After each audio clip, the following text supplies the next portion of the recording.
Con el propósito de construir un acuerdo nacional, se realizará el foro La recuperación del salario mínimo, el papel del Poder Legislativo, este miércoles 29 de octubre en el Museo de la Ciudad de México. En conferencia de prensa, los diputados Estela Damián Peralta, Daniel Ordóñez Hernández, Ana Julia Hernández y Efraín Morales aseguraron que este encuentro permitirá analizar las iniciativas que han presentado y están en proceso de discusión tanto en la Asamblea Legislativa del Distrito Federal, en la Cámara de Diputados y el Senado de la República, así como conocer el avance legislativo de su dictaminación. Entre los temas a tratar figuran por qué debe subir el salario mínimo, por qué es necesaria su desvinculación de factores ajenos a su naturaleza, iniciativas presentadas y qué sigue para subir el salario mínimo. Los legisladores destacaron los avances que ha tenido la propuesta que presentó el jefe de gobierno del Distrito Federal, Miguel Ángel Mancera, denominada por una política de recuperación de los salarios mínimos en México y en el Distrito Federal, e indicaron que existe consenso en la Asamblea Legislativa del Distrito Federal para desvincular el salario mínimo de factores ajenos a su naturaleza, por lo que en noviembre próximo, antes que el paquete económico 2015, podría ser aprobada la iniciativa del jefe de gobierno Miguel Ángel Mancera sobre este tema. En el foro participará el jefe de gobierno del Distrito Federal, los secretarios de Desarrollo Económico Salomón Chertoriski y de Finanzas Edgar Amador, el consejero jurídico del gobierno del Distrito Federal José Ramón Amieva y el dirigente nacional del Partido de la Revolución Democrática Carlos Navarrete, así como Miguel Alonso Raya, coordinador del grupo parlamentario del Partido de la Revolución Democrática en San Lázaro, el líder del Sindicato Único de Trabajadores del Gobierno del Distrito Federal, Juan Ayala, además de actores académicos, políticos y representantes de los sectores laboral y empresarial, entre otros.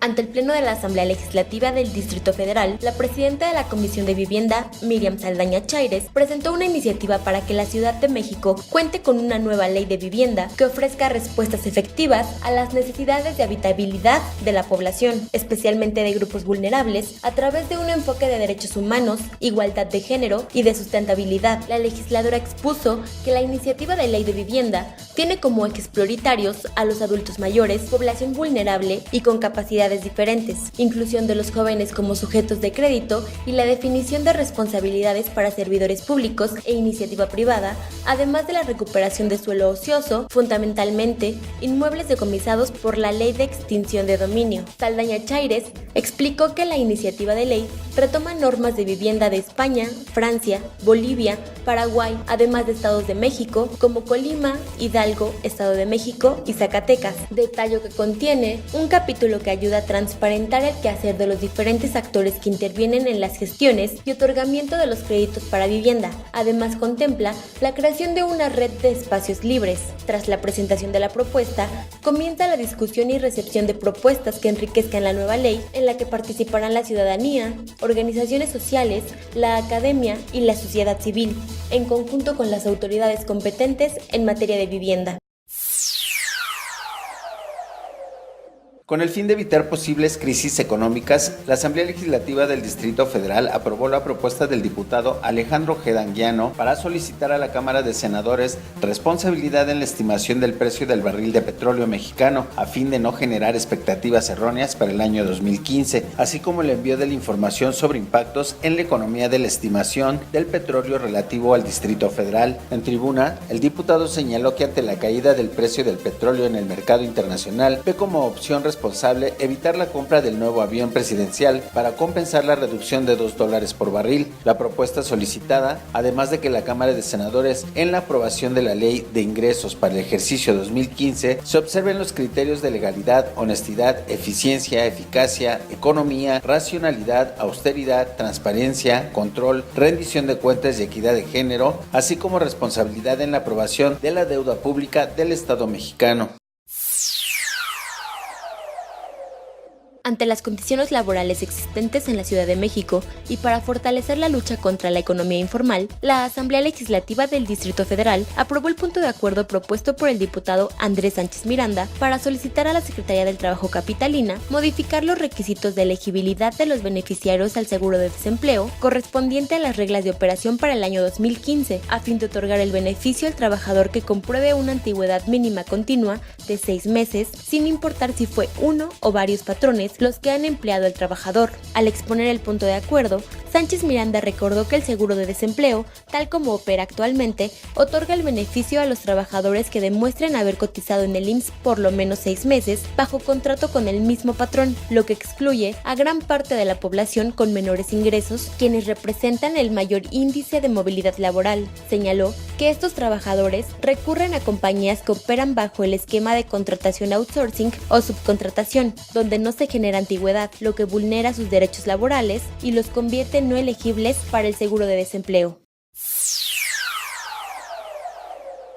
El presidente de la Comisión de Gobierno, Manuel Granados Covarrubias, y la diputada local del Partido de la Revolución Democrática, Diony Anguiano Flores, inauguraron el foro lésbico, gay, bisexual, transexual, transgénero, travesti e intersexual del derecho de la práctica, retos para el siglo XXI en la Ciudad de México, que tiene como objetivo proponer y reformar leyes en beneficio de esta comunidad. El diputado Granados Covarrubias subrayó que se tiene una deuda pendiente con esta comunidad en materia legislativa, por lo que los resultados de esta mesa servirán para formar un marco normativo a través de la tolerancia, pluralidad y la inclusión de las personas con preferencias sexuales distintas. La legisladora Diony Anguiano Flores indicó que el foro servirá para visibilizar el problema de homofobia que sufre esta comunidad en el Distrito Federal, al ser la capital mexicana la entidad que presenta el mayor número de denuncias. Durante el foro se realizaron 2 mesas de trabajo en donde funcionarios, legisladores y expertos abordaron temas como avances y retos del siglo XXI